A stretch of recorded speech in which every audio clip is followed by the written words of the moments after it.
बच्चों आज हम लोग करेंगे कंडक्टेंस ऑफ सॉल्यूशंस। जो हमारे सब्सटेंसेस होते हैं ना, उनको हम दो क्लासेस में डिवाइड करते हैं कंडक्टेंस के बेसिस पे। भाई किसी में से इलेक्ट्रिसिटी कंडक्ट हो रही है या नहीं हो रही। अब जिनमें से इलेक्ट्रिसिटी कंडक्ट होती है उनको हम कहते हैं कंडक्टर्स, जिनमें से इलेक्ट्रिसिटी कंडक्ट नहीं होती है उनको हम लोग कहते हैं इंसुलेटर्स। तो सबसे पहला तो ये है कि सब्सटेंसेस को ही हम दो क्लासेस में डिवाइड करेंगे, है ना। सब्सटेंसेस जो है हमारे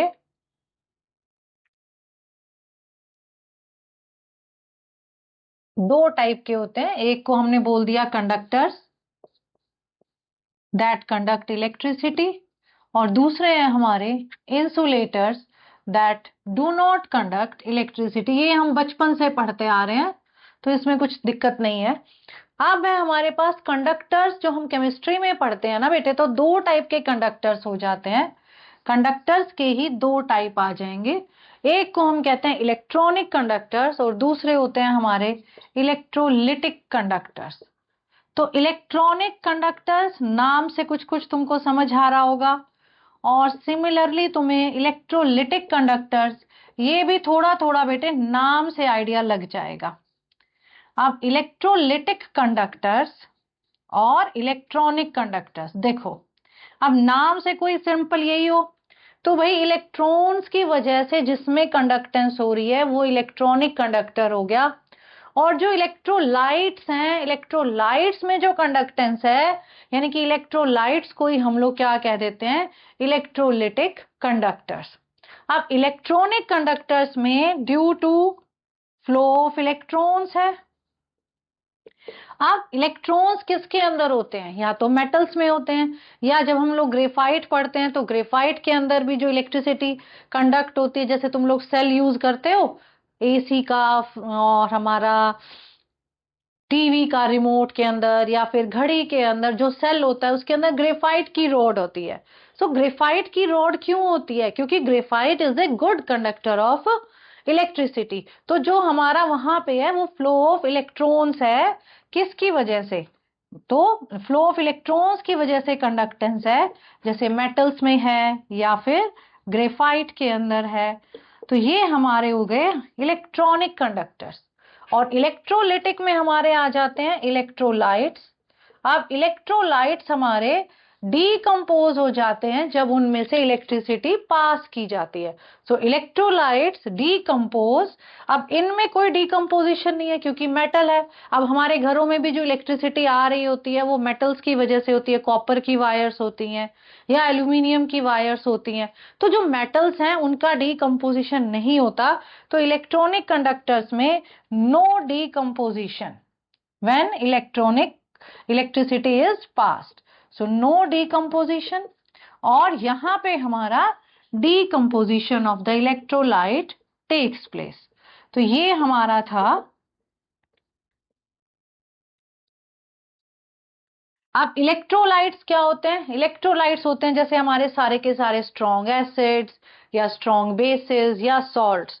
तो all the strong acids and strong acids and bases they are electrolytes. और सॉल्ट्स के सॉल्यूशंस भी हमारे इलेक्ट्रोलाइट्स होते हैं, जैसे हमने NaCl लिया, कैल्शियम क्लोराइड ले लिया, मैग्नीशियम क्लोराइड ले लिया। तो ये सारे हमारे इलेक्ट्रोलिटिक कंडक्टर्स हैं।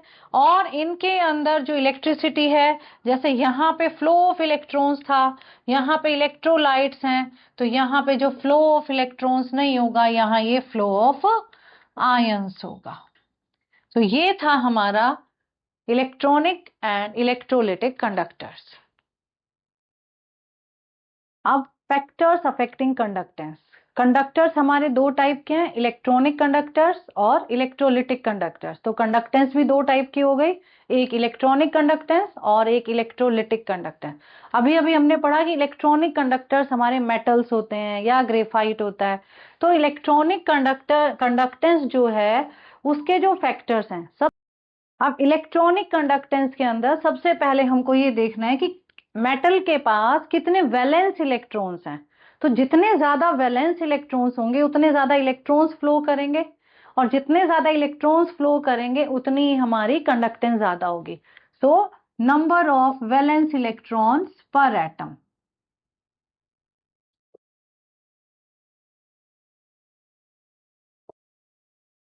दूसरा है हमारा बेटे नेचर ऑफ द मेटल पे। अब जैसे तुम लोग 10th क्लास में पढ़ते थे ना कि जो सिल्वर है that is the best conductor of electricity, फिर कॉपर होता है, फिर हमारा मरकरी है। तो इस तरीके से हमारे पास जो कंडक्टेंस है वो दूसरा जो फैक्टर है that is on the nature of the metal, कि मेटल कौन सा है हमारा, तो उसके बेसिस पे कंडक्टेंस डिपेंड करती है।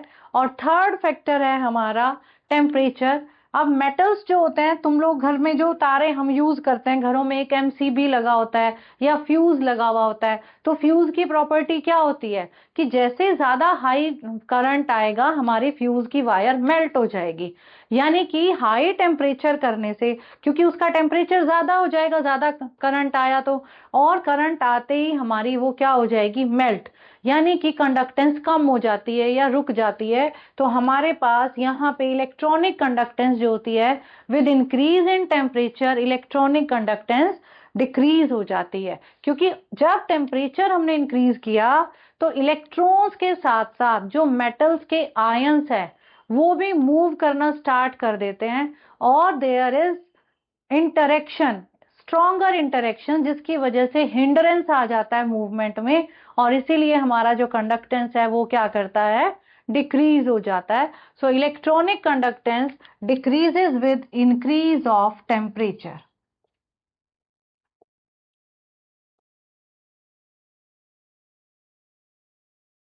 अब है हमारा इलेक्ट्रोलिटिक कंडक्टेंस। इलेक्ट्रोलिटिक कंडक्टेंस होता है हमारा फ्लो ऑफ आयंस की वजह से। तो जो हमारा इलेक्ट्रोलाइट स्ट्रोंग होगा उसमें जल्दी डिसोसिएशन होगा, उसमें ज्यादा आयंस प्रोड्यूस होंगे, और इसीलिए हमारे स्ट्रॉन्ग इलेक्ट्रोलाइट्स में कंडक्टेंस ज्यादा होती है और वीक इलेक्ट्रोलाइट्स में कंडक्टेंस कम होती है। तो सबसे पहला है हमारा नेचर ऑफ इलेक्ट्रोलाइट्स। तो strong electrolytes, they undergo dissociation and more conductance. Second is concentration. concentration जब ज्यादा होगी तो कंडक्टेंस कम होती है, और क्योंकि बहुत सारे आयंस हो जाएंगे तो मूवमेंट हिंडर करेगी। तो जब कंसंट्रेशन कम होती है तो हमारा with decrease in concentration conductance increases. So with decrease in concentration conductance increases. अब है हमारे पास थर्ड फैक्टर बेटे, नेचर ऑफ द सॉल्वेंट। अब जो पोलर सॉल्वेंट्स होते हैं जैसे पानी है, अब पानी के अंदर डिसोसिएशन ज्यादा होता है, लेकिन वही मैं हनी ले लूं तो हनी में डिसोसिएशन नहीं होगा, क्योंकि honey is viscous, more viscous, है ना। तो विस्कोसिटी कम होनी चाहिए और पोलैरिटी जो है सॉल्वेंट की ज्यादा होनी चाहिए। So nature of the solvent पे भी हमारी इलेक्ट्रोलिटिक कंडक्टेंस डिपेंड करेगी। So polar solvents they conduct, they make the more ions of the solute and hence the more is the conductance। तो जो हमारा ये थर्ड फैक्टर है nature of the solvent, so polar solvents में हमेशा conductance ज्यादा होती है। तो नेचर ऑफ सॉल्वेंट में जैसे पानी है हमारे पास, तो पानी के अंदर कंडक्टेंस ज्यादा हो जाएगी। तो पोलर सॉल्वेंट्स में, in polar solvents there is more dissociation of electrolytes and hence more conductance।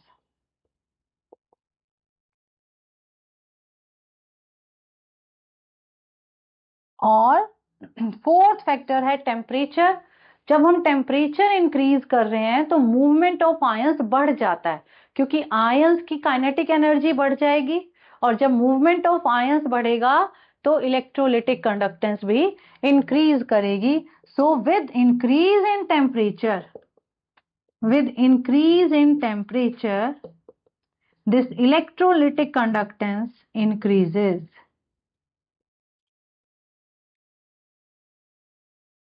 तो हमारा इलेक्ट्रॉनिक कंडक्टेंस डिक्रीज कर रहा था और इलेक्ट्रोलिटिक कंडक्टेंस इंक्रीज कर रहा है। तो आज के लिए हम लोग इतना ही करेंगे।